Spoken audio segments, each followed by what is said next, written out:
Hola mis queridos televidentes. Hoy es 23 de abril. Y hoy planeo dos materiales, porque en relación con la Pascua y en general, la actividad de las hostilidades en el frente ucraniano ha disminuido. No diré que la actividad ha caído por completo, ha disminuido en un 30%, sin embargo, ya se están dando algunos avances de las tropas rusas esta mañana. Hablaremos de ellos en el número de la tarde de hoy, que estará dedicado a la situación en el frente. Y esta mañana quiero destacar el tema de las municiones para las Fuerzas Armadas de Ucrania como un tema aparte. Este tema surgió debido a que ayer los medios rusos mostraron un video en el que las Fuerzas Armadas rusas tomaron el control total de una de las principales bases, diría, el principal arsenal militar ucraniano cerca de la ciudad de Balaklia. Estamos hablando de la completa toma bajo control de este arsenal. Y las Fuerzas Armadas ucranianas no pudieron usarlo casi desde el comienzo de las hostilidades, porque las tropas rusas ingresaron a la ciudad de Balaklia en marzo. A pesar de que aún no podían tomar el control total de este arsenal, las Fuerzas Armadas de Ucrania, por razones obvias, ya no podían usarlo. ¿Por qué es tan importante? De hecho, el almacén de Balaklia es interesante porque es el almacén principal de donde todas las Fuerzas Armadas de Ucrania tomaron, en primer lugar, proyectiles de artillería pesada de 152 milímetros. Hubo muchas cosas de MLRS Grad, MLRS Smerch y MLRS Hurricane. Pero fue este almacén el que fue el almacén principal para el suministro de proyectiles de 152 milímetros, que hoy se está convirtiendo en uno de los factores más importantes en la guerra. Porque es la artillería pesada la que actualmente es decisiva en muchas operaciones militares. La falta de artillería afecta inmediatamente a la línea del frente.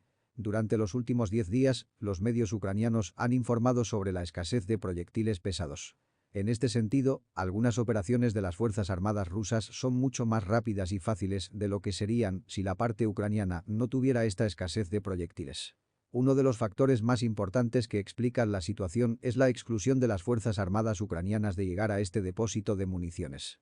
Las autoridades ucranianas están tratando por todos los medios de compensar la escasez de proyectiles. Tomaron prestadas estas conchas de todos los almacenes europeos, almacenes en Europa del Este.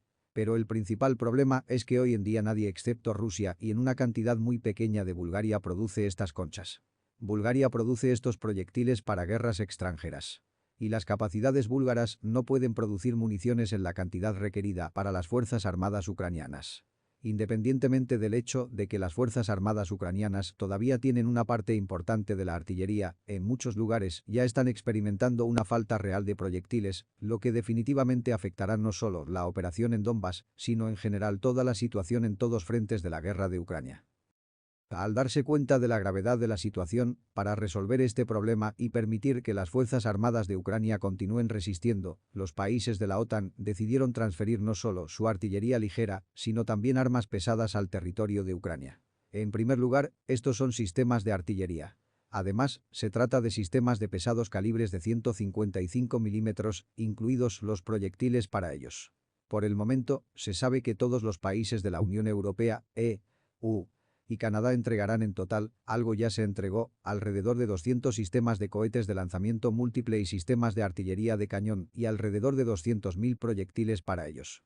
Además, 200.000 proyectiles, aquí nos referimos precisamente a proyectiles de calibre 155 milímetros, a los que ahora, en cualquier caso, las Fuerzas Armadas de Ucrania cambiarán debido al hecho de que ya no tienen proyectiles de 152 milímetros y acceso a almacenes, donde están principalmente también ya no tienen.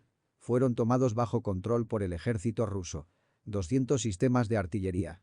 ¿Es mucho o poco?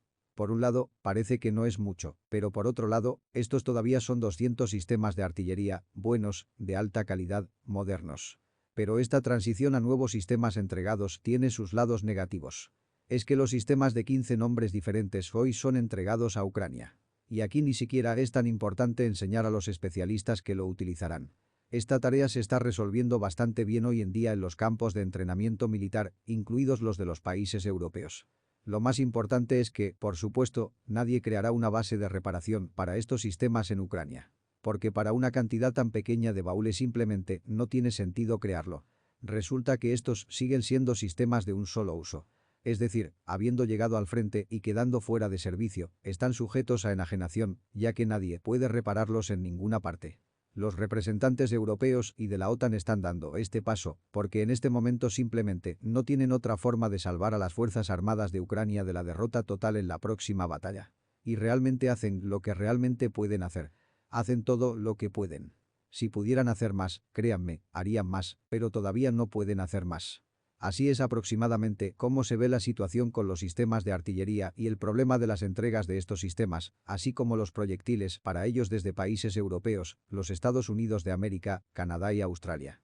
Eso es todo por ahora sobre este tema. Adiós, nos vemos en el próximo vídeo.